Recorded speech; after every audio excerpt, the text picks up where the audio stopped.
देखिए इस बीच एक बड़ी खबर यह और है, तालिबान की एंट्री के बाद काबुल की तस्वीर आपको दिखाते हैं। तालिबान के डर से काबुल में अफरा तफरी का माहौल है। काबुल में सड़कों पर गाड़ियों की लंबी कतारें लग गई है। काबुल में एटीएम के बाहर लोगों की भीड़ लगी हुई है, बैंक के बाहर लोगों की भीड़ लगी हुई है कि जल्दी से जल्दी वो अपना पैसा निकालें।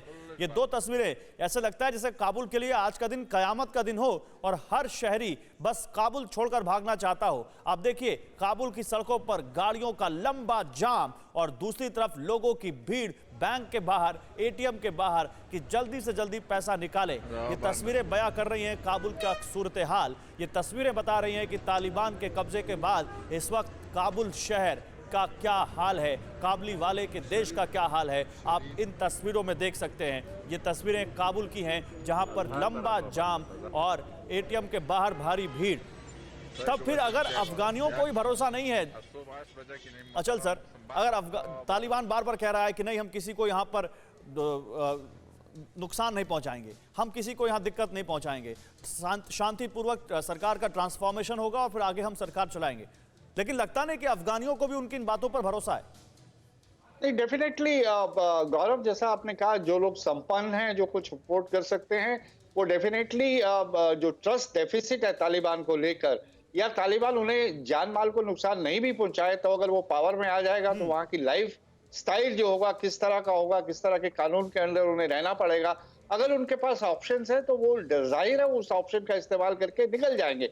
1979 में भी जब रशियंस आए थे तो बहुत सारे संपन्न अफगान थे जो वहां से छोड़कर बहुत से दूसरे देशों में चले गए थे, भारत में भी आके बस गए थे।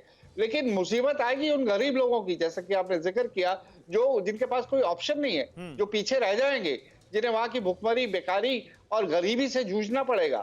तो लेकिन उन बेचारों के पास इतनी हिम्मत भी नहीं है, कोई ऐसा संगठन भी नहीं है जो वो खड़ा होकर तालिबान के साथ विद्रोह कर सके या उसका मुकाबला कर सके। तो ये जो आने वाले दिनों के हालात हैं ये काफी गंभीर होने वाले हैं। इसे हम जो प्रॉब्लम्स ऑफ ट्रांजिशन भी कह सकते हैं।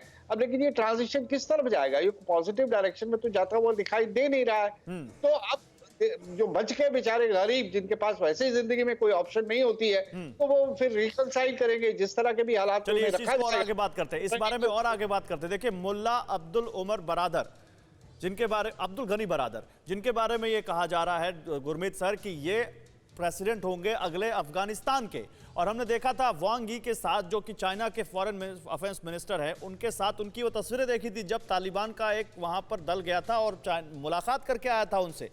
बार बार अफगानिस्तान से तालिबान की तरफ से कहा जा रहा है कि नहीं हम अपने देश की धरती का इस्तेमाल किसी भी देश के खिलाफ नहीं होने देंगे, भारत के खिलाफ भी नहीं होने देंगे। लेकिन चाइना के साथ इतनी उनकी नजदीकी, क्या भारत को यहां पर अब अपनी और चौकसी और नजरें बढ़ा देनी चाहिए? अवश्य गौरव, ये भारत के लिए एक बहुत चुनौतीपूर्ण समय है। आपको याद होगा कि आज ही प्रधानमंत्री जी ने रेड फोर्ट से कहा था कि हमारी सबसे बड़ी चुनौती है टेररिज्म और विस्तारवाद, और ये जो टेररिज्म को पहले कहा था वो आज के सीन से ही रिलेटेड है। और मैं ऐसे कहूंगा कि जो चाइना की नापाक गठबंधन पाकिस्तान के साथ रही है और पाकिस्तान ने जो रोल प्ले किया है कि तालिबान को चाइना के साथ में मिलाया है, इन्होंने तालिबान, टेररिज्म, पाकिस्तान और चाइना को एक एक्सिस के ऊपर में खड़ा कर दिया है।